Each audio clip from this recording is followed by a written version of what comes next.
Hello everyone, welcome to this introductory course to Indian constitutional law.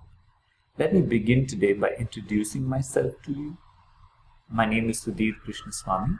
I'm a professor of law and the Vice-Chancellor at the National Law School of India University in Bangalore. Many of you may well know about the National Law School, but for those who don't, we're the first National Law University set up almost 30 years ago in Bangalore and often regarded the best in the country.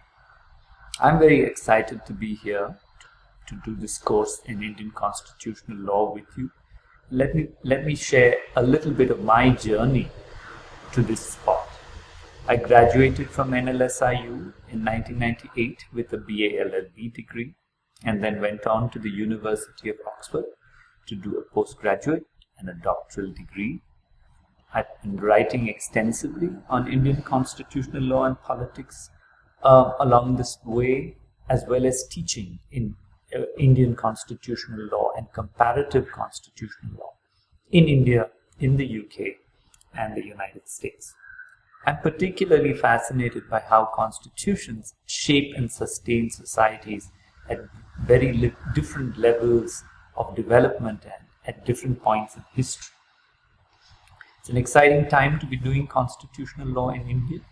Young people in the 21st century have rediscovered the Indian constitution and Indian political history, and I hope this course engages and excites you to deepen your understanding of the constitution. So let me now introduce the course. What does the course aim to do? It's an introductory course in Indian constitutional law. I'm sure that almost all of you have completed a high school course in civics. Maybe some of you have studied political science in school. In any event, all of you are exposed to the daily newspapers and long-running discussions on public and constitutional affairs on our television sets. What this course tries to do is to bring a deeper understanding of the place of constitutional law and constitutional principles in everyday life. Each week, we will begin with a few questions and issues that are being discussed in the news as well as in our broader public culture, and then try and isolate how the Constitution shapes and informs these issues. We will read a few useful materials as we go along, and where necessary, read the constitutional text and maybe, with a bit of adventure, some case law. We will design and share with you weekly exercises that will help you interact with these materials and help you deepen your understanding in the field. Ultimately, this is a successful course if it makes all of you excited to become more active and engaged citizens of the Republic. That is its ultimate objective. Along the way, I hope it will help you both pass your course with flying colors and do very well in this course. How is this course organized? Just a few more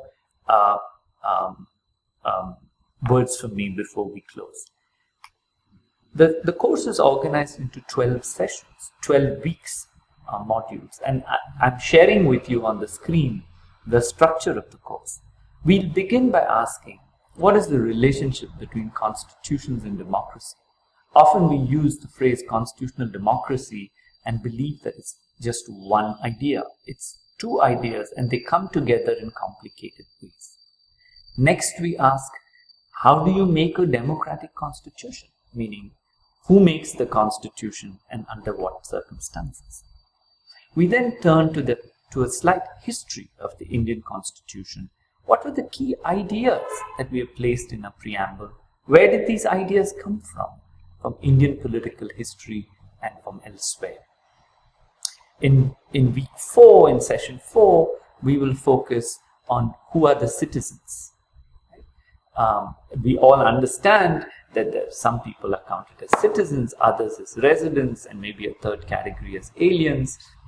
What do these categories mean, and how do we identify each?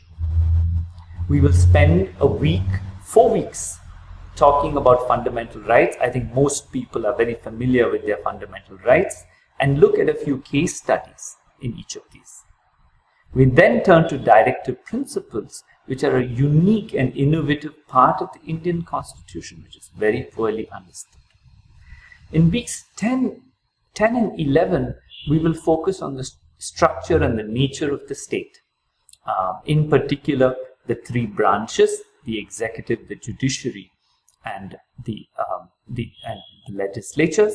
And we look at how power is divided and why power is divided between all these branches of government. We'll conclude the course by looking at the role of the judiciary, particularly under conditions of emergency.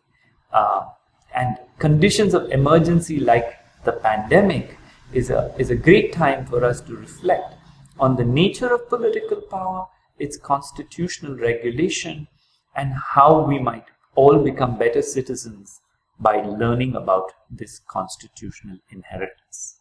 So thank you for seeing this introduction, and look forward to welcoming you to the first session in a few weeks' time.